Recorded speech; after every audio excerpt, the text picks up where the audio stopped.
Hey les gars, c'est Batman, et ma voix est un peu fatiguée, parce que je suis récemment allé à un concert de Bring Maîtres Horizons. C'était faux, j'avais promis que je ne chanterais pas, quand j'ai chanté toutes les chansons et maintenant je suis ici, complètement foutu. Cependant, cela ne va pas m'empêcher d'enregistrer cette petite vidéo pour vous, et celle-ci raconte l'histoire de The Mightiest Ninja, un anime un peu plus ancien que certains d'entre vous ne connaissent peut-être pas. L'histoire commence avec un prêtre qui s'enfuit avec une femme alors que tout brûle. Soudain, il tombe sur un homme qui lance plusieurs kunais dans le dos du prêtre. Puis, avant de mourir, le prêtre décide d'utiliser son pouvoir pour protéger la femme. Une année s'écoule ensuite et, au milieu d'une forêt, un garçon regarde un homme allongé sur le sol et lui demande s'il est un mendiant. En réponse, la mère de l'enfant lui dit de partir, car l'homme pue et gile. Au bout d'un moment, le héros de cette histoire, qui s'appelle Seizo, se lève et se plaint qu'il pue et gile parce que c'est le type de femme qu'il préfère. Il regarde un endroit où il ne semble y avoir personne et dit qu'il sait que quelqu'un l'observe. Il est prêt à attaquer, mais la personne qui observe est une fille. Et avant qu'il ne puisse dire quoi que ce soit, elle tombe sur Seizo. Il demande si cette femme est traquée, et quand il reçoit la confirmation, il dit qu'il ne peut pas l'aider, car c'est son problème et non le sien. À ce moment-là, plusieurs assassins apparaissent. Maintenant que Seizo les a vus, ils ont l'intention de les tuer, lui et la jeune fille. À ce moment-là, les assassins lancent plusieurs coins sur Seizo, mais celui-ci se défend rapidement, et devant les assassins, il active son arme spéciale. Il utilise alors une technique secrète qui tue tous les assassins en quelques secondes. Et en voyant cette puissance, la femme appelée Izanami dit que parce qu'il est si fort, Seizo devrait l'aider, car d'autres assassins vont probablement l'attaquer à nouveau. Seizo répond qu'il a aidé cette fois-ci parce que sa vie était en danger. Cependant, comme il a déjà dit, il n'a rien à voir avec son problème. Alors elle devrait partir avant qu'il ne lui coupe la tête. À ce moment-là, l'estomac de Seizo commence à gargouiller, et voyant qu'il a très faim, Izanami lui propose de lui acheter une assiette de nourriture. Une fois dans le restaurant, Seizo est perplexe devant la quantité de nourriture que mange Izanami. De plus, il s'aperçoit que toutes ses blessures ont disparu. Tout en mangeant, elle révèle qu'elle pensait mourir après que les assassins l'aient encerclée, mais que grâce à Seizo, elle était à nouveau en sécurité, et c'est pourquoi elle demande à Seizo de l'accompagner au moins jusqu'au village qu'elle veut atteindre. N'ayant pas grand-chose à faire dans sa vie ennuyeuse, Seizo accepte. Peu après, il regarde l'artefact sur la tête d'Izanami et se rend compte de la puissance obscure qu'il contient. Après cela, ils se rendent tous les deux au village, et lorsqu'ils y arrivent, Seizo dit qu'il va partir parce qu'il a déjà fait ce qu'il avait convenu. À ce moment-là, une chouette apparaît devant Seizo, et à côté de la chouette, un guerrier demande pourquoi Izanami et Seizo entrent dans le village. Izanami explique qu'elle est l'une des prêtresses du temple d'Izumo. Mais le guerrier dit que Seizo n'est rien d'autre qu'un meurtrier, et les deux commencent à se battre avec ferveur. Le guerrier se présente alors comme Sarutobi Sasuke, et je ne plaisante même pas. Lorsqu'il est attaqué, Seizo active son épée et contre-attaque Sarutobi, et lorsqu'il se lève pour attaquer à nouveau son ennemi, Seizo est surpris par une technique de feuille paralysante. Sarutobi dit que Seizo est faible, puis utilise son kunai pour le transpercer. Cependant, Seizo utilise une technique de substitution et attaque à nouveau Sarutobi. Et voyant cette capacité, Sarutobi demande qui est le maître de Seizo. Celui-ci répond qu'il n'a pas de maître et qu'il ne courbera jamais l'échine pour servir qui que ce soit. Cela met Sarutobi en colère et les deux hommes recommencent à se battre en duel. Mais Izanami interrompt le combat. Elle dit qu'elle n'est là que pour voir le maître du village. Peu après, Izanami arrive au château d'Ueda, où elle est accueillie par Sanada. Devant lui, Izanami explique que le temple d'Izumo a été attaqué et entièrement brûlé par un groupe de criminels, et que dans sa fuite, on lui a conseillé de chercher Sanada. Et c'est exactement pour cela qu'elle est là. Après avoir entendu toute l'histoire, Sanada lui dit qu'il ne peut pas l'aider car ce n'est pas son genre de s'impliquer dans un problème qui n'est pas le sien. Cependant, Sanada promet de laisser Izanami passer au moins une nuit là-bas. Après avoir essuyé un refus et s'être retrouvé seul, Izanami commence à pleurer, et après avoir entendu des mots très durs de la part de Seizo sur la cruauté du monde, Izanami se jette sur son corps et commence à pleurer encore plus. Seizo, qui n'a plus le choix, la réconforte. Au bout d'un moment, il décide de quitter le village d'Ueda, mais Izanami décide de le suivre, car elle n'a rien d'autre à faire dans le village. En réponse, Seizo explique qu'il n'a aucune envie de la suivre. Il dit qu'il place sa propre vie au-dessus de tout et qu'il la laisserait même mourir pour se sauver lui-même. Soudain, plusieurs chaînes lient Seizo et Izanami, et devant eux, plusieurs assassins apparaissent, prêts à les tuer. Seizo se rend compte que ces assassins sont beaucoup plus forts que les précédents. Les assassins s'apprêtent alors à tuer Izanami. Mais à ce moment-là, le hibou de Sarutobi apparaît. et à ses côtés se trouve Sanada, qui révèle qu'il a menti à Izanami. Son but était de la laisser partir, afin qu'elle soit attaquée et qu'il puisse savoir qui sont les ennemis qu'il doit affronter. À ce moment-là, Seizo se libère de ses chaînes et active une capacité secrète appelée Instant Light. En un clin d'œil, les assassins sont tués, mais d'autres apparaissent, et en voyant cette scène sanglante, Izanami se demande pourquoi les assassins voulaient en la tuer. L'artefact qu'elle porte sur la tête s'assombrit et un trou noir se forme, tuant tous les assassins d'un seul coup. Ce pouvoir provoque une grande destruction au milieu de la forêt, et avant qu'Izanami ne puisse l'utiliser à nouveau pour achever un assassin qui a survécu, Seizo se précipite et le tue, de sorte qu'Izanami retrouve son état normal. Sanada révèle alors qu'Izanami ne doit s'inquiéter de rien et qu'il est prêt à tout pour la protéger. En réponse, Izanami demande à Sanada de devenir le maître de Seizo, et puisque Seizo a reçu de la nourriture d'Izanami, Sanada dit que Seizo devrait au moins récompenser la jeune fille. Il demande littéralement à Seizo de devenir son serviteur. Par la suite, seul avec son serviteur Rokuro, Sanada dit qu'il a vu de ses propres yeux le pouvoir d'Izanami. Et c'est à ce moment-là qu'il a compris que les ennemis cherchaient à obtenir ce pouvoir pour dominer le monde. Rokuro dit que Sanada devrait mettre fin à cet ennemi. Mais Sanada dit qu'il a besoin de 10 héros très puissants pour pouvoir faire face à l'ennemi qui chasse la relique dans la tête d'Izanami. Pendant ce temps, Seizo écoute tout à travers les tuyaux et se demande quel est le but ultime de Sanada. Cependant, Rokuro se rend compte de sa présence et utilise une compétence aérienne pour l'éloigner. Resté seul, Seizo se dit que tous les serviteurs de Sanada sont extrêmement habiles. Soudain, il s'évanouit et se réveille le lendemain. Il se rend compte qu'Izanami est à ses côtés et avant qu'il ne puisse comprendre quoi que ce soit, Izanami sort pour manger et il reste seul. Dans un autre lieu, un homme demande pourquoi son serviteur n'a pas encore reçu ce qu'il a demandé. Il dit que s'il le faut, son serviteur devra éliminer même Sanada. Tout cela pour obtenir l'objet que porte Izanami. Pendant ce temps, notre prêtresse choisit une tenue pour le festival auquel elle se rend. Elle décide de demander à Seizo de l'aider à choisir la meilleure tenue, et celui-ci lui dit que la meilleure tenue serait une courte jupe noire. Seizo décide alors de s'enfuir et arrive dans une forêt, où il dit qu'il doit trouver un moyen rapide pour qu'Izanami arrête de le suivre. Soudain, il voit une femme se baigner dans une cascade. Il agit comme un homme bon et s'approche, réalisant rapidement qui elle est. La femme sent la présence de Seizo et utilise rapidement une épine de glace pour l'attaquer. Cependant, Seizo parvient à se défendre et nous révèle alors, à nous simples spectateurs, que cette femme s'appelle Anastasia. La femme se rend compte que le ninja qu'elle a attaqué était Seizo, et au lieu d'être en colère, elle est en fait très heureuse d'avoir retrouvé un ami d'enfance. Elle révèle qu'elle a également été engagée par Sanada, et avant qu'elle ne puisse dire quoi que ce soit, Izanami apparaît avec un regard furieux sur son visage et tente de gifler Seizo. Mais Sanada l'arrête et lui dit que Seizo devrait mieux traiter une femme. Sanada demande alors un rapport à Anastasia, qui lui répond qu'elle s'est rendue dans un village appelé Kunisaki, où se trouve un serpent géant qui peut facilement avaler un humain. Sanada se rend compte que ce n'est pas bon, mais il pense que son serviteur Sarutobi peut régler le problème lui-même, et il ordonne donc à tout le monde de retourner à la fête pour s'amuser. À la fête, Sanada commence une grande célébration qui captive tout le monde. Et en voyant cela, Anastasia dit que Sanada a une capacité naturelle à captiver les gens, et Anastasia réalise que ce genre d'habileté sociale fait peur à Seizo, car ce qu'il craignait le plus était de se battre aux côtés de quelqu'un. Mais au fond, elle savait qu'il cherchait un maître à servir. Après avoir vu le spectacle d'Izanami et entendu les railleries d'Anastasia, Seizo décide de quitter le festival pour s'entraîner. Izanami devient jalouse lorsqu'elle voit Anastasia accompagner Seizo. Alors, dès la fin du spectacle, elle court après Seizo et éloigne littéralement Anastasia de lui. Elle lui explique alors qu'elle a senti la présence de quelque chose de maléfique et de puissant qui s'approchait d'eux, ce qui rend Seizo curieux et il décide d'aller dans la forêt pour voir ce qu'il en est. Il sent rapidement une présence maléfique. Au même moment, un serpent géant tente d'attaquer Izanami. Seizo réussit rapidement à sauver Izanami en l'attachant sur ses genoux. Il tente d'esquiver les différentes attaques du serpent, mais dans un moment d'inattention, Seizo reçoit une attaque directe du serpent, ce qui le laisse pris au piège. Il demande alors à Izanami de s'enfuir, mais celle-ci décide de l'aider, et la voyant faire des efforts, Seizo décide d'utiliser toute sa force pour se dégager du serpent. Mais ce n'est toujours pas suffisant, alors il fait exploser une bombe qui projette le serpent en arrière. Et bien que blessé et sans plus d'explosifs,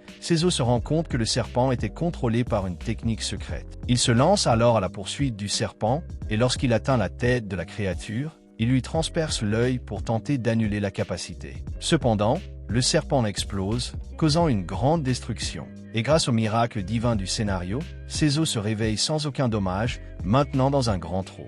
Izanami retrouve Seizo et devant lui, elle lui révèle son grand désir de rester près de lui pour toujours. Car pour elle, Seizo est la lumière qui lui a sauvé la vie et elle pense donc qu'ils devraient vivre ensemble pour toujours. En réponse, Seizo lui dit qu'elle est grosse et que même si elle porte un accessoire sombre, elle n'est pas assez gothique pour qu'il tombe amoureux d'elle. Il lui révèle qu'il est l'homme le plus émo du monde et qu'une personne aussi brillante et pleine de lumière ne pourrait jamais se tenir à côté de quelqu'un comme lui. Il lui dit qu'elle n'est pas quelqu'un de bien et qu'être près de lui ne fera que la déprimer. Izanami répond qu'elle n'a jamais eu de famille et qu'à sa naissance, elle a été abandonnée devant le temple d'Izumo. Izanami dit que seul le prêtre s'est occupé d'elle et l'a protégée, mais qu'il est mort et que Seizo est la seule personne qui puisse s'occuper d'elle. Seizo dit qu'elle doit avoir une sorte de problème mental, mais que ce n'est pas suffisant pour qu'il l'aime.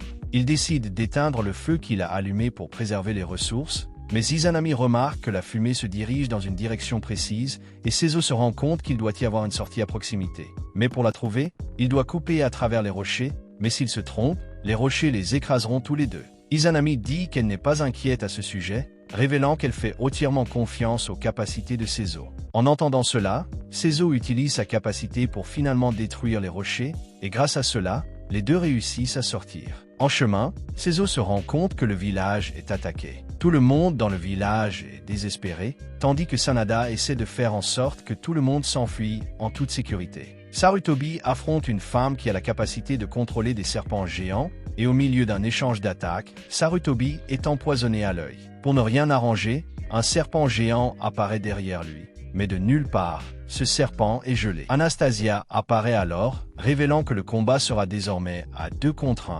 Mais Sarutobi l'arrête et dit que c'est son combat. En réponse, la femme qui contrôle les serpents révèle que son but est seulement de les distraire, et en apprenant cela, Sarutobi la bête facilement, puis lui dit qu'elle ne s'en sortira pas vivante. Dans le village d'Ueda, Izanami est attaquée par un ninja, et en voyant le masque du ninja, elle le reconnaît comme l'homme qui a assassiné tous les prêtres du temple d'Izumo. Le ninja se présente alors comme Hattori Hanzo et dit que son but est de kidnapper Izanami pour son patron. Mais Seizo apparaît à ce moment-là, disant qu'il ne peut malheureusement pas laisser cela se produire. Izanami dit rapidement à Seizo que Hattori est un ninja extrêmement fort, mais que pour Seizo, il n'y a personne de plus fort que lui. En entendant cela, Hattori s'avance rapidement vers lui. Il frappe Seizo avec une attaque et pense qu'il a gagné la bataille. Mais ce qu'il a frappé n'était qu'une illusion. Seizo en profite pour tenter d'attaquer son ennemi par derrière, mais Hattori parvient à se défendre facilement et contre-attaque également en laissant une coupure sur le visage de Seizo. Malheureusement, Seizo est encore blessé de son dernier combat avec le serpent, il doit donc mettre fin à ce combat rapidement. Il active son épée unique, puis lance plusieurs kunais invisibles sur Hattori. Son but est de mettre fin au combat d'un seul coup, mais Hattori se contente de défendre ses attaques sans aucune difficulté et demande si Seizo est vraiment aussi fort que les rumeurs le disent, puisque jusqu'à présent il n'a fait que danser et se rouler devant lui, plus faible que les femmes d'un cabaret. Il dit que selon les rumeurs, Seizo était tellement fort que personne ne pouvait lui porter un coup et que c'est grâce à ses compétences qu'il a reçu divers titres. Cela dit, Hattori attaque Seizo et l'immobilise facilement. Pour ne rien arranger, Hattori utilise une capacité spéciale pour infliger plusieurs coups à Seizo. C'est alors que Seizo aperçoit Izanami gisant sur le sol, frappé par Hattori. À ce moment-là, il se souvient des paroles d'Izanami qui disaient qu'il était sa lumière, alors qu'il pensait qu'il n'était que ténèbres. Cela le motive quelque peu et il lance un kunai sur Hattori, promettant de lui montrer sa véritable force. Hattori s'apprête à le tuer sur le champ, mais Seizo utilise une illusion et abat facilement Hattori. À ce moment-là, Sarutobi et Anastasia arrivent et Hattori décide de s'enfuir. Le lendemain, Sanada révèle que plusieurs personnes ont été blessées par l'attaque de Hattori. Il précise également que le chef d'Hattori s'appelle Liezo. Cela dit, Sanada remercie Seizo d'avoir sauvé Izanami. Il demande à Seizo d'emmener Izanami à Izumo pour accomplir une certaine mission. En réponse, Seizo traite Sanada de stupide et lui dit que cela reviendrait à remettre Izanami à Liezo. En entendant cela, un homme appelé Kake est furieux contre Seizo pour avoir parlé ainsi à son maître bien-aimé. Mais Seizo l'ignore complètement. Alors Kake révèle qu'il est un samouraï au service de Sanada et qu'il est allé à Izumo pour enquêter sur l'attaque d'Hattori. Sanada explique alors que les ennemis présents à Izumo ne savent même pas quel est le véritable artefact qu'ils recherchent. Sanada pense que Seizo devrait aller à Izumo avec Izanami, et chasser tous ses ennemis pour de bon. Seizo dit qu'Izanami n'acceptera probablement pas cela, mais Izanami apparaît à ce moment-là et révèle qu'elle est prête à tout, tant qu'elle reste à ses côtés. Après que tout ait été décidé, le groupe se prépare à voyager, et sachant les dangers auxquels Izanami pourrait faire face, Sarutobi livre un hibou pour l'aider, et voyant cela, Sanada dit que Sarutobi était amoureux, et cela s'avère être la vérité, car Sarutobi devient extrêmement embarrassé et s'enfuit. Seizo demande alors s'il est vraiment nécessaire que Kake l'accompagne, ce à quoi Sanada répond que Kake est l'un des meilleurs lorsqu'il s'agit de tuer et d'entrer dans d'autres villages. Izanami est extrêmement choquée d'entendre cela. Après tout, elle voulait être seule avec Seizo. Après cela, ils partent tous les trois en voyage, et en chemin, Kake est très stressée par le fait qu'Izanami soit amoureuse de Seizo. Il se plaint aussi qu'elle porte une tenue très vulgaire, mais Izanami dit que la tenue d'Anastasia était bien plus vulgaire, et que si elle ne plaît pas, la vidéo de Batman ne sera pas vue, et elle ne gagnera pas Seizo non plus. Après cela, pendant la nuit, tout le groupe va camper, et comme il est très tard, Seizo dit qu'il va d'abord dormir, et qu'ensuite il changera la montre avec Kake. En entendant cela, Izanami dit qu'elle va dormir à côté de Seizo, et voyant une situation extrêmement gênante, Kake éloigne Seizo et dit qu'il a finalement réalisé qu'Izanami était sa femme. Mais Seizo le nie, et dit que cette femme n'est pas son genre. Non seulement cela, mais il dit aussi à Kake qu'Izanami est une fille qui a vécu dans un temple pendant longtemps, donc elle ne sait pas comment fonctionne le monde réel, et c'est exactement pourquoi elle se comporte si innocemment. Et c'est ce qu'il déteste chez elle, parce qu'il veut vraiment une fille amère qui a souffert, a été trahie, n'a pas eu de père, et est prête à détruire sa santé mentale, et Izanami est complètement à l'opposé de cela. Maintenant seul avec Seizo, Kake se demande si Sanada a recruté Izanami comme l'un des 10 héros qu'il veut pour sauver le monde. Il explique que jusqu'à présent, les héros étaient Rokuro, Anastasia et Sarutobi, mais que maintenant Seizo et Izanami font également partie de ce groupe de héros, et bien qu'ils reconnaissent la force de Seizo, Kake n'a pas compris pourquoi Izanami avait été recruté.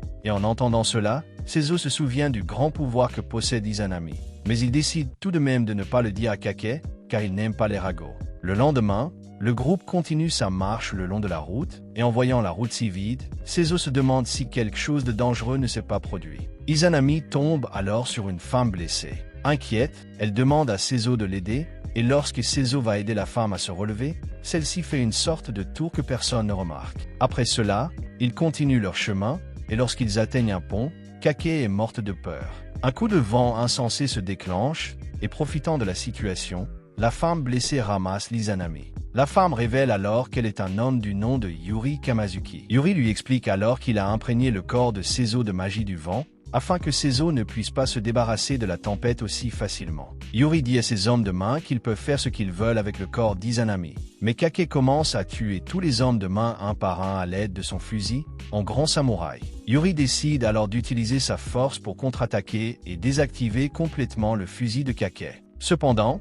Seizo dégaine son épée à ce moment-là, annulant la magie qui l'entoure. Il engage alors un combat avec Yuri, mais ce dernier parvient à utiliser une technique de taillade pour couper le pont et projeter Seizo au fond de la mer. Kake dit qu'Izanami est en danger, alors les deux courent rapidement pour la sauver des mains de Yuri. Izanami demande pourquoi Yuri fait tout cela, et se demande si ce qu'il veut, c'est de l'argent. Yuri répond qu'il voulait juste s'amuser, et commence à se demander si Seizo serait très en colère si Izanami mourait devant lui. En entendant cela, Izanami dit que Yuri n'est rien d'autre qu'un psychopathe, et que Seizo battrait facilement quelqu'un comme lui. Furieuse, Yuri commence à attaquer Izanami, disant que Seizo devrait bientôt arriver, et que s'il ne le fait pas, elle mourra seule. À ce moment-là, Seizo et Kake arrivent, et voyant Izanami suspendu à un arbre, Seizo utilise toutes ses compétences de ninja pour escalader la montagne manquante. Pendant ce temps, Sarutobi est seule, en train de réfléchir, quand Anastasia lui lance un kunai. Elle dit qu'elle a remarqué que Sarutobi s'inquiète pour Izanami.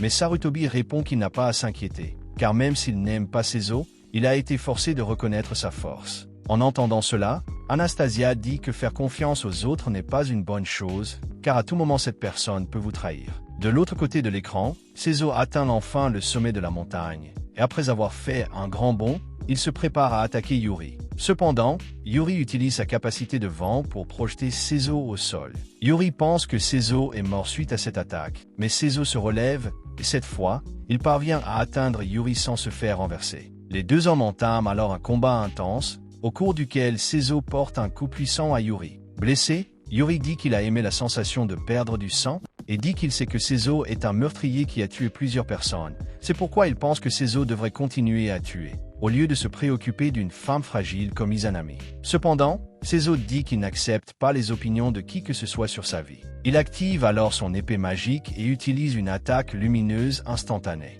Yuri pense s'être défendu contre cette attaque, mais son arme est complètement détruite par l'attaque de Seizo. Non seulement cela, mais il est également blessé à plusieurs reprises. Maintenant allongé sur le sol devant Seizo, Yuri dit que le plus grand instinct de tueur qu'il ait jamais vu était celui de Seizo, et que dans les yeux de ce grand tueur, il n'y avait rien d'autre que l'idée de tuer des gens. À ce moment-là, Seizo se prépare à mettre fin à la vie de Yuri, car ce qu'il aime le plus dans sa vie, ce sont les femmes, pas Izanami, les vraies femmes. Mais Izanami intervient et demande à Seizo de ne pas tuer cet homme. Elle dit que tuer quelqu'un qui a déjà perdu et accepter la défaite n'est pas digne. Et après avoir entendu ces belles paroles, Seizo devient trop paresseux pour tuer Yuri. Cela remplit Yuri de haine, et il demande à Seizo de le tuer rapidement, parce qu'il ne peut pas accepter une telle humiliation.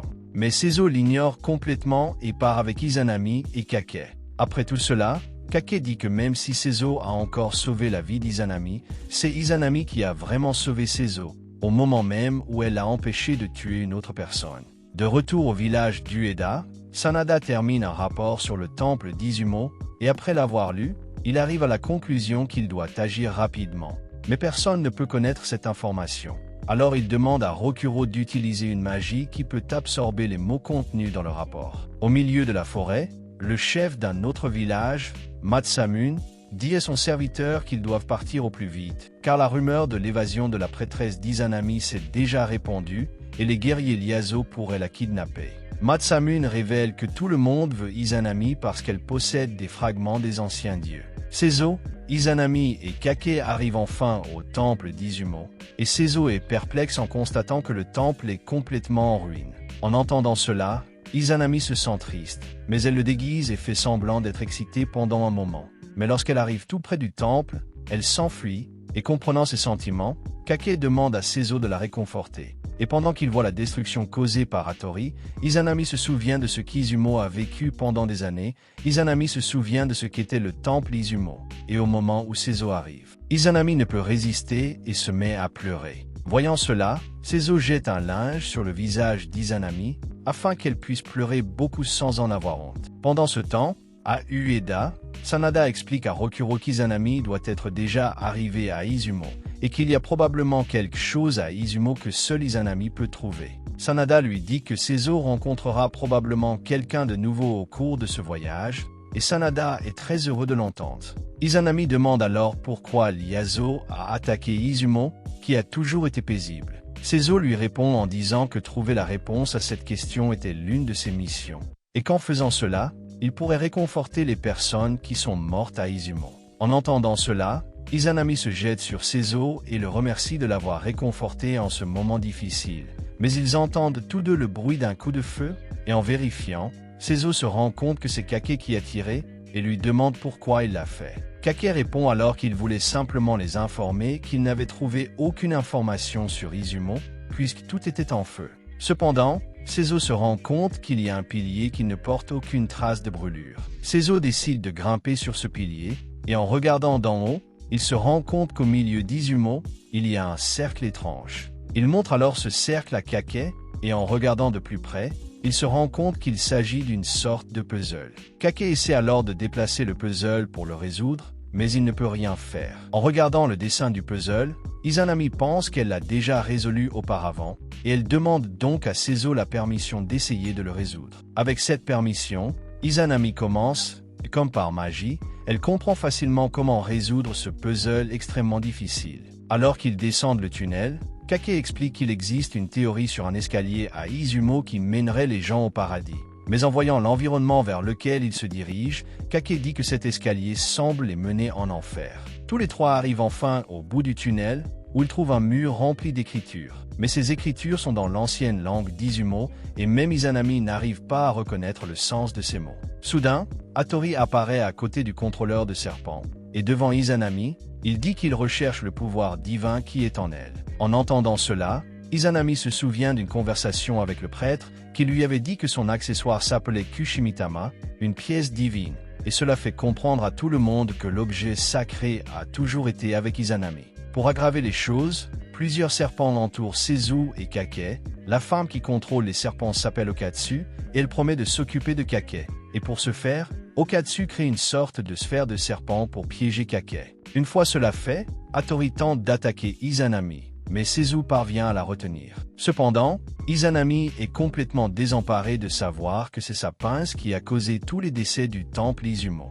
Seizu, plein de haine, se lance dans un combat intense contre Hattori. Et dès le début de la bataille, il reçoit un coup brutal de la part de Hattori. Mais il lui rend l'appareil en attaquant au visage, et en colère, Hattori décide d'en appeler encore plus en l'attaquant frénétiquement. Pendant ce temps, Kake est totalement immobilisée par Okatsu, et elle le monte, révélant qu'elle va faire diverses choses obscènes à son corps. Malheureusement, du côté de Seizu, ce n'est pas une femme qui l'affronte, mais un homme très en colère qui finit par le vaincre. Mais Seizu décide de se relever encore une fois, en disant que s'il doit mourir, il mourra avec la fierté d'un ninja. C'est alors qu'une puissante rafale de vent projette Hattori en arrière et brise complètement le sort d'Okatsu. Yuri apparaît alors et déclare qu'il est le seul à pouvoir combattre Seizu, puisque ce dernier était le seul capable de le satisfaire dans un combat. Entendant cela, Hattori dit que Yuri n'est qu'un pervers, et les deux commencent à se battre, mais Yuri perd facilement. Et voyant cela, Seizu propose un marché entre les deux, et en échange Seizu promet de satisfaire Yuri à tout moment. Mais il précise qu'il n'aime que les femmes, et qu'il ne peut donc le satisfaire qu'en le combattant, ce qui fait rougir Yuri. Il accepte le marché, semblant vouloir faire le mauvais choix avec Seizu, mais en réalité, il veut juste se battre. Kake parvient à contre-attaquer Okatsu, mais elle réussit à l'immobiliser à nouveau, et n'ayant pas d'autre choix, Kake utilise son arme pour tirer un coup de feu qui passe à travers son propre corps et touche Okatsu en plein visage. Avec Yuri, Seizu parvient à ouvrir une brèche dans la défense d'Hattori. Grâce à une technique de taillade instantanée, Seizu parvient enfin à battre Hattori. Zenami s'excuse de les avoir blessés à cause d'elle, et dit que les prêtres sont morts uniquement parce qu'elle était la porteuse du Kushimitama. Mais Seizu explique que même elle ne le savait pas, et que ce n'était pas sa faute, mais celle de Ieyasu qui a commis cette cruauté en tuant tout le monde. Soudain, Masamune apparaît sur un cheval pour récupérer Zenami, et ce faisant, il dit rapidement qu'il était anxieux de connaître la réaction de Sanada en découvrant qu'il avait kidnappé Zenami, la porteuse du Kushimitama. Et étant complètement blessé, Seizu ne peut rien faire, alors il se contente de crier. Dans un flashback, Seizu se souvient de l'époque où il s'entraînait avec son ami d'enfance. Cet ami a dit à Seizu qu'il avait trouvé un maître à servir et qu'ils allaient donc se séparer. Mais cela n'a pas duré longtemps et l'ami de Seizu est mort, et même s'il est mort pour sauver son maître, ce dernier a simplement jeté son corps dans l'eau sans même le regretter. Seizu, furieux, décide alors de vivre une vie où il tuera tous ceux qui se mettront en travers de son chemin et où il ne servira jamais aucun maître. Après cela, Seizu se réveille enfin, et avant que Kake ne puisse dire quoi que ce soit, Seizu se lève en disant qu'à partir de maintenant, il agira seul, et qu'il n'a plus besoin de l'aide de Kake. Yuri apparaît également à ce moment et propose un combat, mais Kake répond en disant que Seizu était simplement en colère parce qu'il avait été trop faible et avait permis l'enlèvement de Zenami. Cependant, il n'a pas l'intention d'arrêter Seizu, il va juste rapporter sa trahison à Sanada. Pendant ce temps, à Ueda, Sanada commence à se demander pourquoi il n'a pas encore reçu de message de Kake.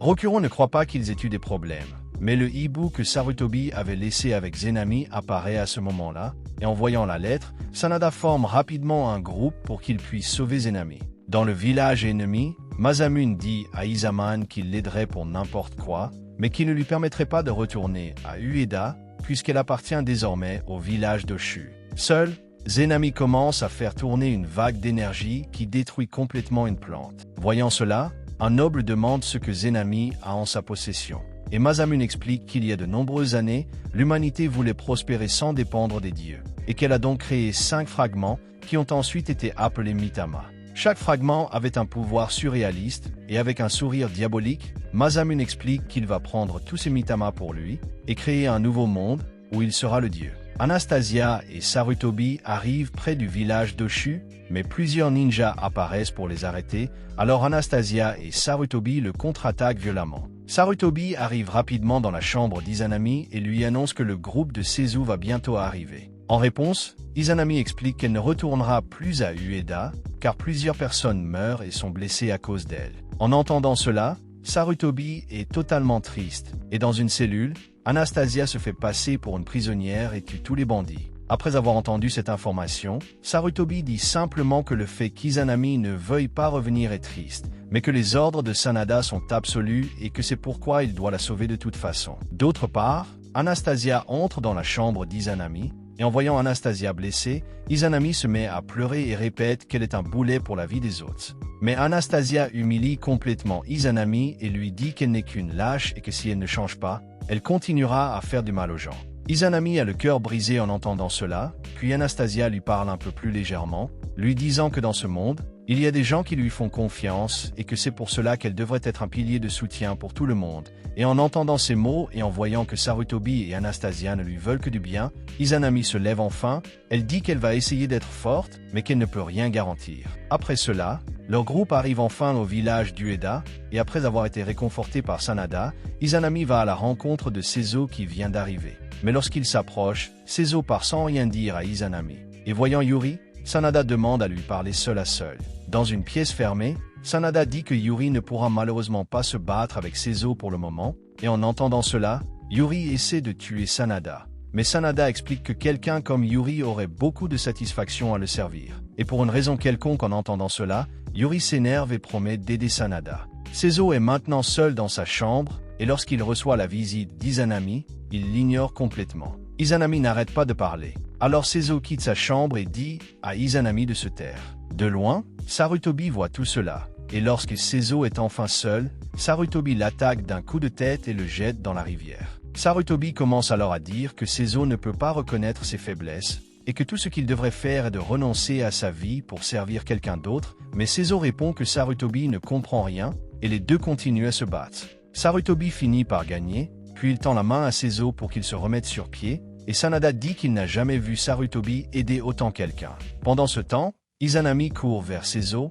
et quand elle le trouve, elle lui dit qu'elle ferait n'importe quoi pour lui, et que c'est pour cela qu'il devrait reprendre courage, et cela finit par résoudre les choses, et après tant de drames, Sanada commence une réunion pour obtenir les informations que tout le monde a. Cependant, Kak explique qu'ils n'ont pas réussi à obtenir les phrases écrites sur le mur du temple Izumo, alors Sanada demande à Rokuro d'utiliser sa capacité. Mais il bloque ça. Vision pour que personne d'autre que Seizo ne puisse voir l'œil magique de Rokuro. Une fois cela fait, Sanada demande à tout le monde de quitter la pièce, et s'adressant seul à Rokuro, Sanada dit que cette prophétie était quelque chose de très sombre, et que malgré tout, il a toujours l'intention de miser sur Seizo. Quelques jours plus tard, la chambre de Sanada est vide et tout le monde pense qu'il a été attaqué ou kidnappé. Cependant, Sarutobi arrive et révèle que Sanada était seulement allé à une source d'eau chaude avec Rokuro et que comme c'était un jour calme, ils devraient tous y aller aussi. Le groupe part donc, et voyant que tout le monde s'est séparé, Seizo se demande où est Izanami. Kak est projeté du haut d'un mur et tombe au sol. Kak explique alors que c'est parce qu'un homme déguisé en Bouddha ne voulait pas payer la nourriture dans le restaurant. De nulle part, un homme géant sort du trou dans le mur et dit qu'en tant qu'homme religieux, il n'a pas eu à payer pour la nourriture. L'homme se présente alors comme Suke et dit qu'il est à la recherche de sa sœur. En riant, Seizo dit que sa sœur était probablement une géante comme lui, et qu'il n'y avait pas de femme de ce genre dans cet endroit. Suke accepte ses paroles et s'en va. Mais Kak explique que Suke ne peut pas partir tant qu'il n'a pas fini de construire le mur et qu'il n'a pas payé pour ce qu'il a mangé gratuitement. Furieux, Kak sort un pistolet et dit qu'il est prêt à lui donner une sévère leçon s'il ne paie pas pour la nourriture et les dégâts qu'il a causés. Cependant, Suke tient l'arme de Kak et le réduit facilement en bouillie, et ce grand pouvoir effraie même Seizo. Il se rend compte du moment où Suke va frapper Kak, alors Seizo se précipite et le retient. Mais Suke est si puissant que le simple vent provoqué par son poing détruit un mur. Seizo répond que c'est exagéré et charge Suke avec des dagues, mais celles-ci ne parviennent pas à traverser le corps blindé de Suke.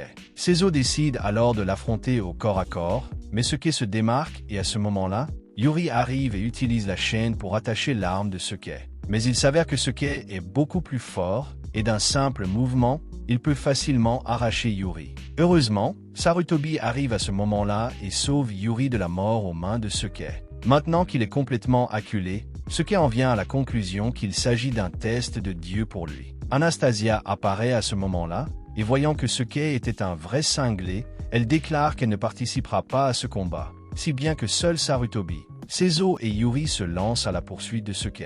Sanada arrive alors sur les lieux du combat, et en voyant comment Seizo commandait Yuri et Sarutobi, Sanada comprend rapidement que Seizo est quelqu'un capable de devenir le chef de ses guerriers. Seizo utilise alors un coup combiné pour maîtriser Suke. Quand soudain Izanami arrive, et en voyant son visage, Suke dit qu'Izanami est la sœur qu'il cherchait.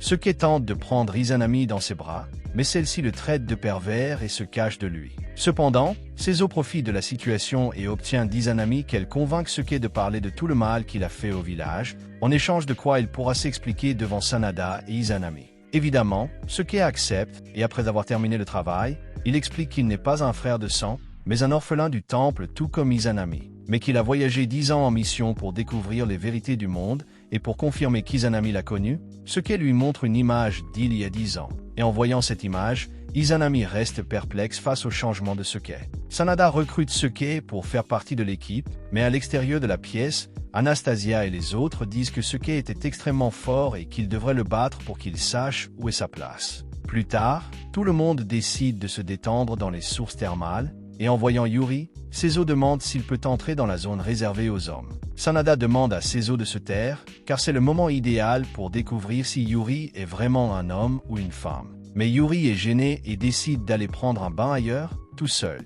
Sanada lui dit que Kake est parti se promener et réparer l'arme qu'il a perdue. De l'autre côté, dans la partie féminine des sources thermales, Izanami remarque que les marques grises apparues lorsqu'elle a utilisé le pouvoir Mitama ont disparu. Elle est un peu soulagée, mais lorsqu'elle voit Anastasia, Izanami commence à être jalouse de son beau corps. Sanada surgit de nulle part et fait paniquer Anastasia. Pour ne rien arranger, Suke apparaît à son tour, et furieuse, Anastasia utilise sa magie de glace pour les geler tous les deux, ainsi que les fontaines. La fontaine étant gelée, Seizo décide de sortir prendre l'air. En chemin, il croise Yuri, et voyant que Yuri a pris un bain froid, Seizo lui met la main sur la tête et lui dit de se sécher et de prendre soin de lui. Yuri est totalement charmé par cette attitude, et sans comprendre pourquoi son cœur s'emballe, il s'enfuit en se demandant si le fait de ne penser qu'à Seizo le rend tout mouillé. Soudain, il retrouve un animal qu'il caressait, puis le serre dans ses bras comme s'il allait le tuer. Yuri dit qu'il a toujours aimé se battre avec Seizo, mais cette fois-ci, c'était différent et pour une raison quelconque, il ressentait quelque chose d'unique pour Seizo.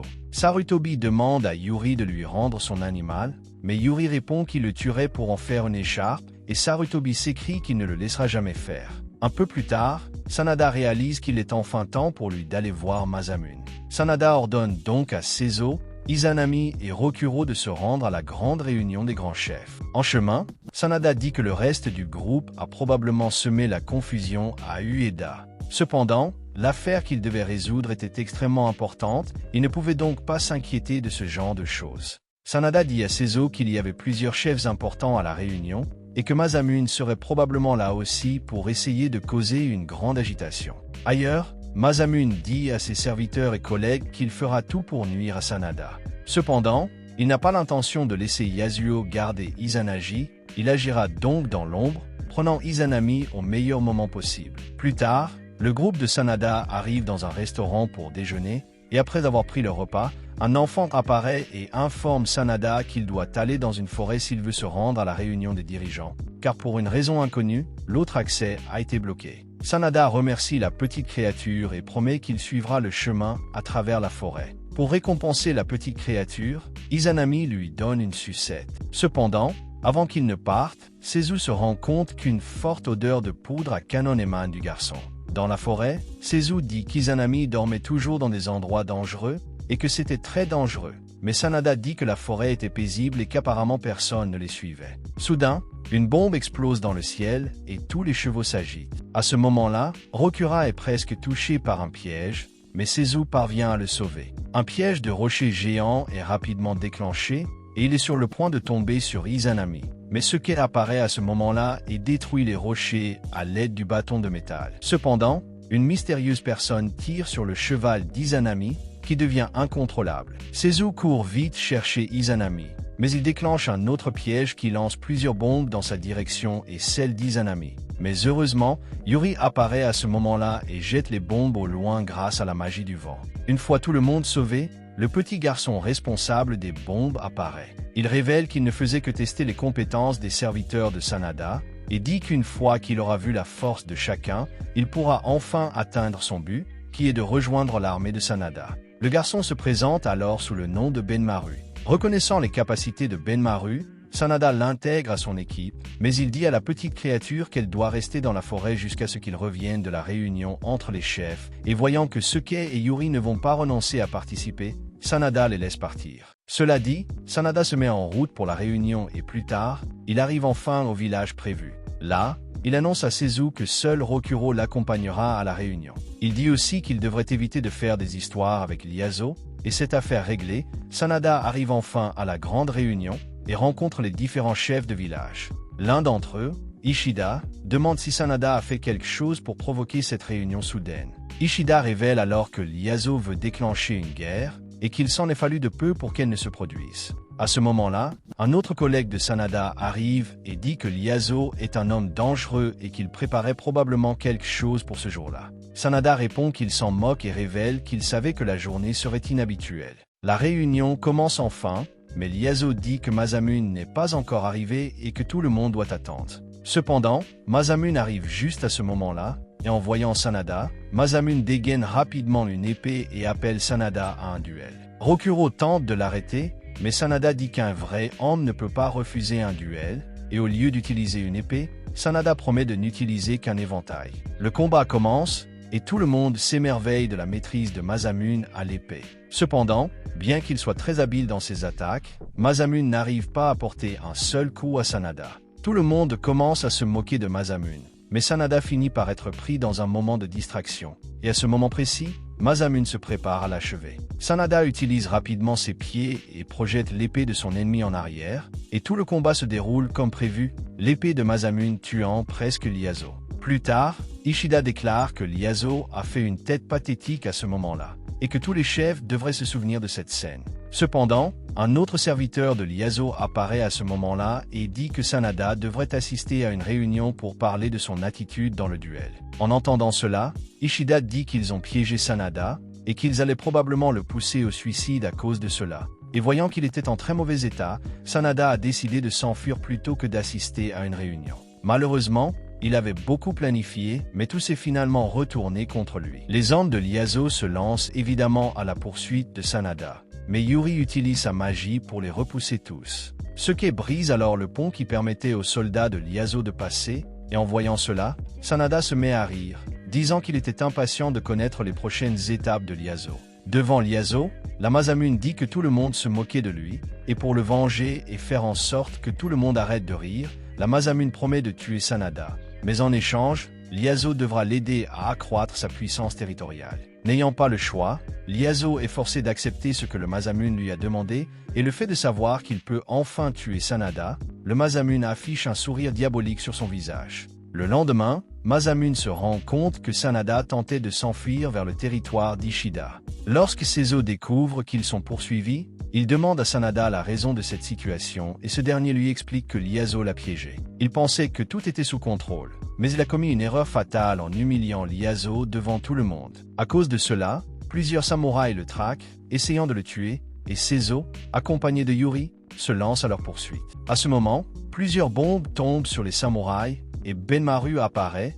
disant qu'il attendait Sanada depuis longtemps et que maintenant qu'il est enfin apparu, Benmaru est prêt à recevoir des ordres pour éliminer ses ennemis. Et bien qu'il se soit débarrassé des samouraïs, Sanada dit qu'il y aura probablement d'autres ennemis. Alors il ordonne à Sezo, accompagné de Yuri, de poursuivre les samouraïs, pendant qu'il avance avec le reste du groupe. En chemin, Sezo se rend compte que tous les passages souterrains sont fermés. Il retourne donc voir Sanada pour lui dire qu'il devrait chercher une autre sortie, et avant que Sanada ne puisse élaborer un plan, Masamune apparaît et lui dit que la vie de Sanada va s'arrêter là, et que Kushimitama lui appartiendra enfin. Masamune s'apprête alors à l'attaquer, mais Sezo est le premier à réagir et à attaquer le samouraï. Une bataille intense s'engage alors tandis que tout le monde s'enfuit, mais lorsqu'ils atteignent la fin de la forêt, Sanada se rend compte qu'il n'y a pas d'issue. C'est alors qu'apparaissent deux ninjas de Masamune qui, en voyant le sabre légendaire de Sezo, le reconnaissent comme l'assassin qui a tué plusieurs personnes de sang-froid. Sezo se lance alors à leur assaut, tout en se rappelant toutes les fois où l'on a dit qu'il était un meurtrier, mais où il n'a fait que se défendre et où des personnes sont mortes. Il a l'intention de se défendre contre ces deux personnes et de les tuer, mais il se souvient des paroles d'Izanami et de Sarutobi qui lui ont dit qu'il avait besoin d'un but dans sa vie et d'un chef. Il bat alors ses deux ninjas et leur dit qu'il n'est plus un assassin, mais un fidèle serviteur de Sanada. À ce moment-là, d'autres samouraïs de Masamune arrivent, ce qui oblige le groupe de Seizo à se battre à nouveau. Voyant le niveau de force des serviteurs de Sanada, Masamune dit qu'il va s'en occuper lui-même et s'en va affronter Sanada. Cependant, un navire apparaît derrière Sanada, et pendant un moment, les serviteurs de Sanada croient qu'il s'agit du navire de Masamune. Cependant, le navire commence à tirer sur Masamune, et à l'intérieur du navire, Kake apparaît pour sauver Sanada du danger. À l'intérieur du navire, Kake révèle qu'il était sur le navire d'un homme appelé Jinpachi. Ce Jinpachi essaie de flirter avec Yuri, mais Yuri lui dit qu'il est un homme, ce qui rend Jinpachi extrêmement déçu de ne pas être une belle femme, mais un homme avec une canne géante. Après cet échec en tant qu'homme, Jinpachi se présente à Sanada comme le capitaine du navire, et aux oreilles de Kake, il dit qu'il n'a sauvé Sanada que parce qu'il croyait que dans son groupe, il y aurait de belles femmes. Izanami entend cela et dit qu'elle est une femme, mais Jinpachi dit qu'elle n'est qu'une simple planche qui n'a pas de corps et un visage d'enfant. En entendant cela, Suke devient furieux et attaque Jinpachi, mais Jinpachi parvient à repousser facilement l'attaque de Suke, prouvant ainsi qu'il est extrêmement fort. Jinpachi donne ensuite un puissant coup de poing à Suke, qui l'assomme. Après cela, Jinpachi déclare qu'il n'a toujours pas accepté Sanada et les autres comme membres de son équipe. Seizo se prépare alors au combat, et lorsque Jinpachi lance un tonneau dans leur direction, Seizo l'ouvre rapidement. Mais tout le monde se rend compte que ce qui se trouvait dans le tonneau était de l'alcool. Jinpachi révèle alors que la bataille avait pour but de voir si Sanada et les autres pouvaient boire comme les pirates du bateau. Après cette révélation, tout le monde est d'accord, sauf Seizo qui est extrêmement déçu. Il avait l'intention de se faire battre à nouveau et de dire qu'il était le plus fort, alors qu'il n'a été que battu.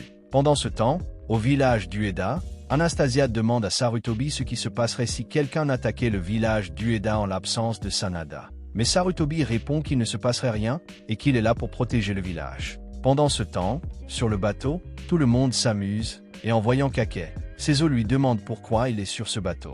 Kake lui répond que Jinpachi lui a offert une arme, mais qu'il devait lui rendre l'appareil d'une manière ou d'une autre, et qu'il travaillait donc pour lui. Seul avec Sanada, Jinpachi dit qu'il ne comprend pas comment Sanada peut être le chef d'un groupe aussi puissant, alors qu'il se comporte toujours comme une personne ordinaire. Sanada répond que bien qu'il soit un maître, il ne prive personne de sa liberté, car il pense que les gens ne peuvent être heureux que s'ils sont libres, et que tout le monde le suit de son plein gré. En entendant cela, Jinpachi dit qu'il a toujours pensé que la seule liberté était d'être un pirate, mais qu'il était prêt à suivre Sanada pendant un certain temps. Lorsque le bateau arrive à Ueda, Seizo et Izanami commencent à se rendre compte que l'équipe de Sanada s'agrandit et qu'il y a enfin les 10 héros connus sous le nom de Brave, qui est même le nom de cet anime, Bravix. Le lendemain, Sanada arrive enfin à Ueda, et en voyant les deux nouveaux membres de l'équipe, Sarutobi est désemparé. Cependant, il est rapidement heureux de voir la panthère de Jinpachi, et devant Ueda, Sanada déclare que le temps est enfin venu de changer l'histoire du monde. Plus tard,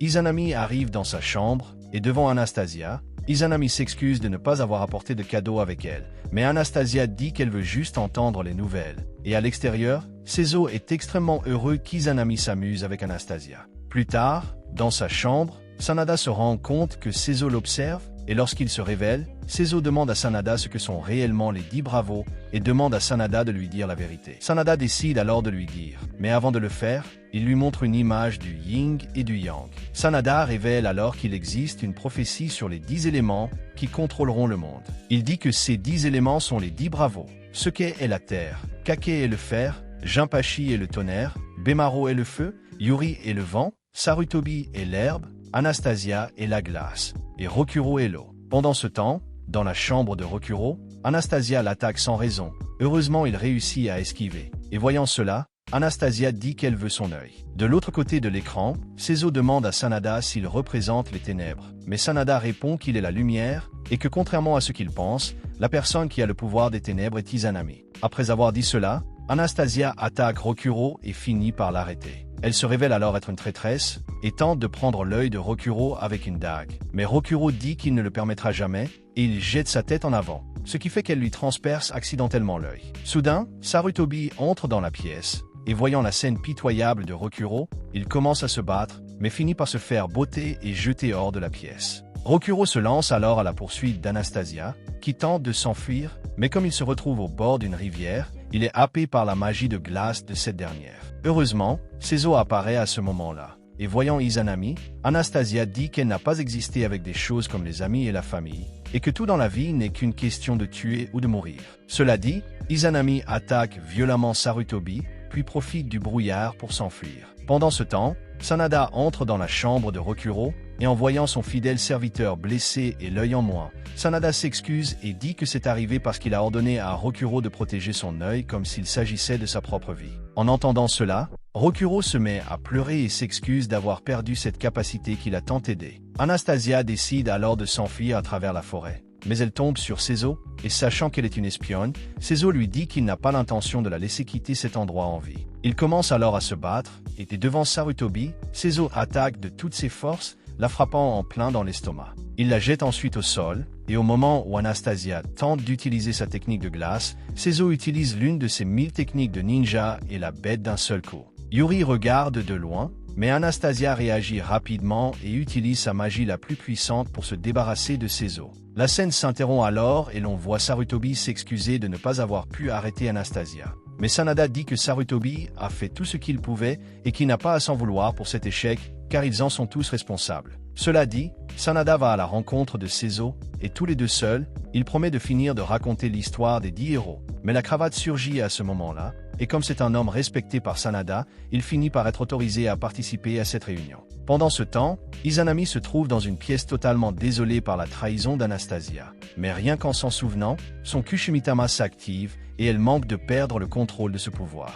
Heureusement, Suke apparaît pour essayer de la réconforter. Et pendant qu'il le fait, Sanada explique qu'Izanami a été trouvée par le temple d'Izumo quand elle était enfant et qu'à chaque fois qu'elle pleurait, une prêtresse était tuée. À cause de cela, le prêtre a fini par découvrir l'existence de Kushimitama. Sanada dit que Kushimitama est en fait la déesse de la mort qui veut détruire tout le monde. Il dit qu'Izanami était en fait une sorte d'incarnation de cette déesse. Seizo est perplexe et tente de quitter la pièce pour réfléchir à tout ce qu'il vient d'entendre, et c'est à ce moment qu'il rencontre Izanami. Quelques jours plus tard, Izanami se souvient de ce qu'elle a entendu sur le fait qu'elle est Kushimitama, ce qui la rend extrêmement triste. Ailleurs, Anastasia entre dans une pièce où se trouvent plusieurs ninjas. Le chef de ces ninjas déclare que peu importe qui dirige le continent, puisqu'en obtenant le Kushimitama, ils domineront le monde entier. Quelques jours plus tard, Sarutobi commence à réfléchir à tout ce qui s'est passé. Il se concentra également sur l'aide à apporter à Izanami, qui était très triste. De plus, il a commencé à s'entraîner, même s'il était blessé. Suke se souvient de la conversation avec Sanada sur le fait qu'Izanami est Kushimitama, et même s'il veut aller la voir, il n'y va pas parce qu'il ne sait pas quoi dire. Sanada lui explique alors que seul Seizo pouvait la sauver, puisqu'il était la lumière. Suke commence donc à se concentrer sur son entraînement spirituel et dit qu'il fera tout ce qu'il faut pour sauver sa sœur. Dans la chambre de Rokuro, Sanada s'occupe de lui, mais un serviteur l'avertit de la présence de visiteurs dans la salle de réunion, et en vérifiant de qui il s'agit, Sanada tombe sur Ishida et son partenaire. Ishida révèle alors qu'il a une affaire extrêmement importante à discuter avec Sanada. Et pendant qu'il parle, Seizo observe Izanami, qui est extrêmement déprimé. Il envisage de lui parler, mais il est attaqué par Kune et s'enfuit donc loin d'Izanami. Un homme aux cheveux rouges émerge de l'obscurité. Cet homme s'avère être Hattori lui-même, et il dit que pour obtenir le Kushimitama, il faudra d'abord tuer les 10 héros, et pour ce faire, 5 assassins très puissants ont été rassemblés pour cette mission, dont lui. Dans la forêt, Sarutobi est poursuivi par d'étranges papillons. Et lorsqu'il arrive près de Kake, Sarutobi dit que quelqu'un les attaque. C'est alors qu'apparaît une femme sur une araignée appelée Kaio, groupe d'assassins qui a été envoyé pour les tuer. Son but est de les tuer sans aucune pitié, puisqu'ils ont tué Okatsu. Ailleurs, Suke retrouve enfin la sérénité et se dit prêt à parler à Izanami. En voyant cela, Benmaru est également excité. Mais il se rend compte que quelqu'un a placé une boule de fer géante pour détruire Suke. Et avant qu'il ne puisse l'avertir, elle tombe. Et alors une femme blonde se révèle être un assassin, et elle commence rapidement à pendre Benmaru. Cependant, Suke parvient à détruire la boule de fer et sauve rapidement Benmaru de la mort. Il demande le nom de l'assassin et découvre qu'elle s'appelle Byakugan. La femme lance alors un rocher dans leur direction. Mais Suke détruit facilement le rocher et tente de courir pour sauver Izanami. Mais Byakugan saute devant lui et lui dit qu'aucun d'entre eux n'échappera à la mort. Pendant ce temps, Ishida explique que Yasuo est un danger pour le monde entier et que, pour éviter ce danger, il rassemble une armée pour déclencher une guerre. Ishida dit qu'il a besoin d'une armée très puissante pour battre Yasuo, mais Sanada dit qu'une telle puissance ne ferait qu'apporter la calamité au monde. Seizu continue alors son combat contre Hattori, et en voyant le niveau de force de Seizu, Hattori dit que Seizu est beaucoup plus faible que d'habitude, et que s'il continue comme ça, il mourra rapidement. Juste à ce moment-là, Izanami arrive pour voir Seizu, et dans un moment de distraction, Seizu reçoit un coup qui le fait tomber, et profitant de la situation, Hattori piège Izanami dans un arbre, et dit qu'après avoir tué Seizu, il emmènera Izanami dans une pièce sombre et utilisera son corps lisse pour repasser des vêtements. Et cela met Seizu en colère. Il s'en prend donc de nouveau à Hattori. Et pendant ce temps, Sarutobi et Kaka affrontent Kaio. Au cours de la bataille, ils sont entourés par plusieurs insectes. La bataille ne pouvait pas se dérouler sans un plan. Kaka dit donc qu'il va s'occuper de l'araignée géante, tandis que Sarutobi s'occupe de la femme. Mais Kaio sacrifie l'araignée et convoque plusieurs Loba 2 pour les combattre tous les deux. Elle pense que sa victoire est certaine et que ses ennemis sont déjà morts, mais Kaka active une capacité spéciale et tire plusieurs balles perforantes sur les insectes qu'elle a invoqués. Une fois cela fait, Sarutobi entoure Kaio et dit qu'il va la tuer. Mais elle l'embrasse avec une compétence de poison qui le fait tomber au sol. À ce moment, Kaka tente de l'aider, mais elle invoque des fourmis qui le paralysent. Une fois cela fait, elle envoie un Loba 2 pour le tuer. Mais dans un dernier moment de force, Sarutobi utilise une technique pour tout trancher, mais Kaio utilise une autre technique qui les laisse à terre. Et les voyant vaincus, elle promet de les torturer jusqu'à ce qu'elle soit satisfaite. Pendant ce temps, Seke est entouré par les rochers de Byakugan, et lorsqu'il reçoit un coup de poing de sa part, il réalise à quel point elle est forte. Mais Seke n'abandonne pas, et dit qu'il tuera quiconque se mettra en travers du chemin d'Izanami. En réponse, Byakugan ramasse une pierre et dit qu'Izanami n'est qu'un outil. Mais Seke se met en colère et se prépare à se battre une fois de plus. Voyant cela, Benmar utilise une bombe fumigène et demande à Seke de s'enfuir. Mais Seke dit que Byakugan doit payer pour ce qu'elle a fait,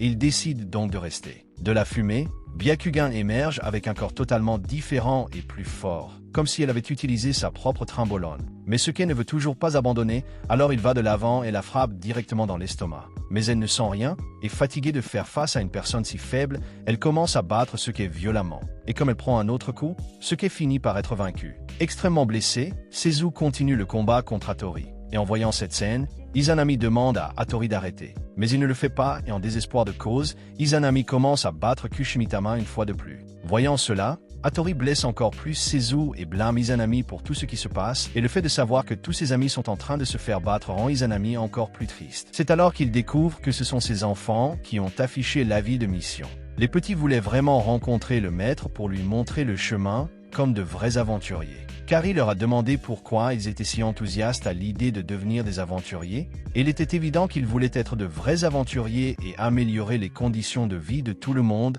ce qui a mis tout le monde mal à l'aise. Parce qu'au fond, les enfants étaient plus intéressés qu'eux par le fait de devenir des aventuriers. Yuki accepta alors de devenir le maître des enfants. Plus tard, Kari s'assit dans le hamac et réfléchit à ce qu'elle allait faire. Cette mission semblait facile, mais c'était un travail difficile. Kari s'est dit qu'elle ne pourrait pas être instructrice parce qu'elle n'avait pas la patience nécessaire pour les enfants, et si ses enfants n'étaient pas trop polis, elle aurait déjà perdu la tête. Pendant ce temps, Pecorino préparait des bricolages pour Yuki afin qu'elle les donne aux enfants après la mission. Elle n'a rien dit, mais les objets que Yuki fabriquait étaient un peu étranges. Le lendemain, la première leçon de Pecorino était une chasse au trésor. Les endroits marqués d'un X sur la carte étaient ceux où étaient cachés les trésors. Tout ce qu'il fallait faire, c'était trouver les trésors et les rapporter. Yuki était chargé de veiller sur tout le monde. Kari poussa un soupir, ressentant une angoisse qu'elle ne pouvait expliquer. Tous trois se cachèrent derrière les arbres, regardant Yuki et les enfants partir pour accomplir leur première tâche.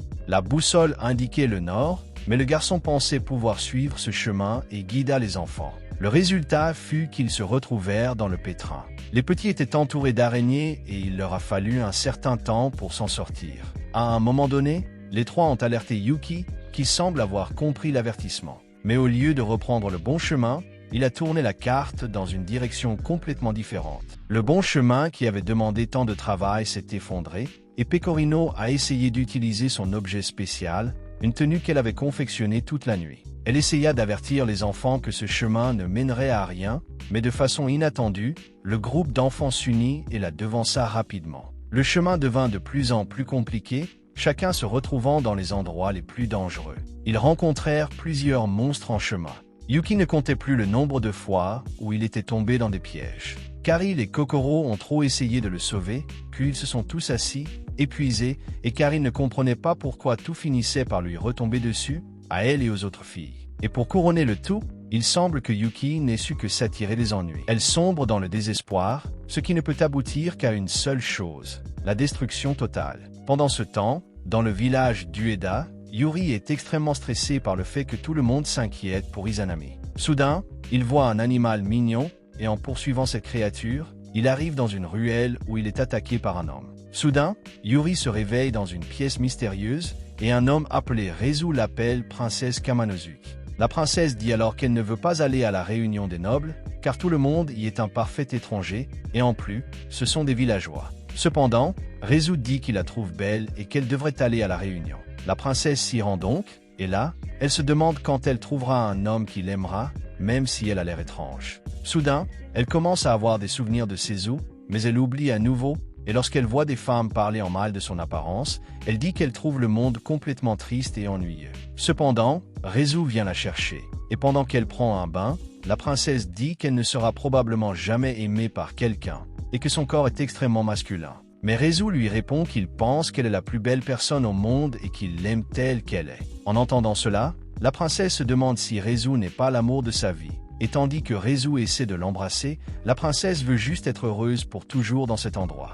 Alors que Sezu continue d'être battu par Hattori, un souvenir de Sezu surgit dans son esprit et lui fait comprendre que tout cela n'est qu'une illusion. La princesse décide donc de tuer Rezu, et alors qu'elle traverse l'illusion, Yuri déclare que ce qu'elle aime le plus, c'est se battre et voir le sang des autres. L'utilisateur de l'illusion demande pourquoi la princesse ne reste pas dans l'illusion. Ce à quoi Yuri répond qu'elle n'aime pas les contes de fées et découpe rapidement le tueur. Lorsqu'elle voit son sang jaillir, elle s'émerveille et en vient à la conclusion que ce qu'elle aime vraiment voir, c'est le sang des autres. Cependant, cet ennemi active un pouvoir qui fait revenir tout son sang. De plus, il utilise une technique spéciale qui lui permet de transpercer le corps de Yuri avec son sang. Ailleurs, Jinpachi est en train d'attraper un poisson quand, de nulle part, Anastasia gèle la mer et dit qu'elle est là pour les tuer tous. Jinpachi entame alors un combat acharné contre elle, affirmant qu'il ne perdrait jamais face à une femme, car la place d'une femme est de faire la vaisselle dans la cuisine.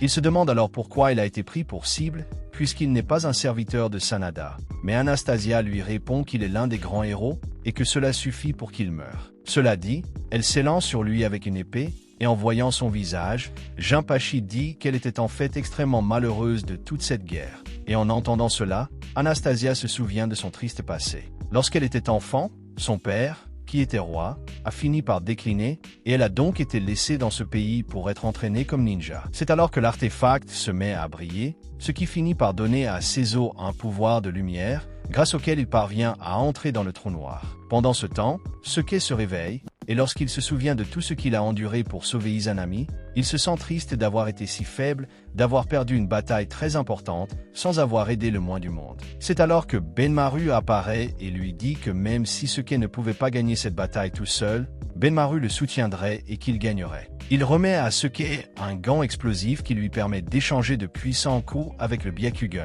Et pendant qu'il se bat, Sarutobi et Kake profitent de l'obscurité pour attaquer et empoisonner Kaya, grâce à quoi Kake parvient à la tuer d'un seul coup. Et dans le village d'Ueda, Yuri s'enthousiasme enfin pour tout ce qui se passe, et d'une simple attaque, elle réduit l'illusionniste en miettes. Jinpachi parvient à détruire la glace avec une attaque foudroyante, qui fait tomber Anastasia, qui s'évanouit, mais Jinpachi ne la tue pas, et décide même de l'aider, car il se rend compte qu'Anastasia veut en fait quelque chose de complètement différent de ce qu'elle est en train de faire. Seizo essaie de parler à Izanami, et à l'intérieur du trou noir, Kuzumitama essaie de résister à tout ce que dit Seizo. Mais Seizo n'abandonne pas, et dit qu'Izanami n'était pas une déesse, mais sa chère amie, et une héroïne qui sert Sanada. En entendant cela, Izanami se libère enfin des ténèbres et tombe dans les bras de Seizo, puis le trou noir est défait, et tout le monde retrouve la lumière. Sanada déclare alors que Seizo était vraiment la lumière du monde, et embrasse Izanami en lui disant qu'il est heureux qu'elle soit revenue. Ensuite, Seizo rejoint tout le groupe et dit qu'ils ont finalement vaincu les ténèbres. Plus tard,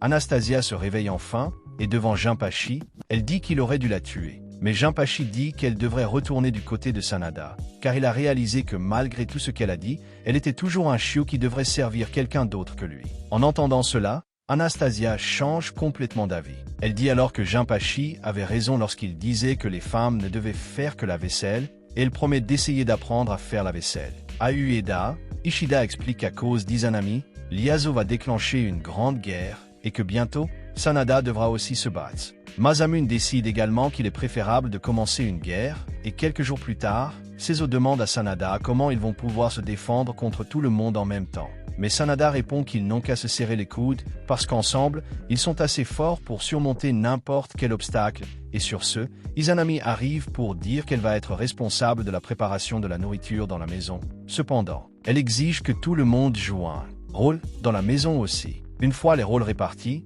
elle déclare que les héros ont besoin d'un chef. Et bien que Seizo refuse dans un premier temps, il finit par devenir le chef du groupe, et c'est ainsi que se termine l'anime Brave Dance. Si vous avez apprécié cette vidéo, n'oubliez pas de l'aimer, d'accord? Restez à l'écoute pour le prochain résumé complet qui apparaîtra sur votre écran.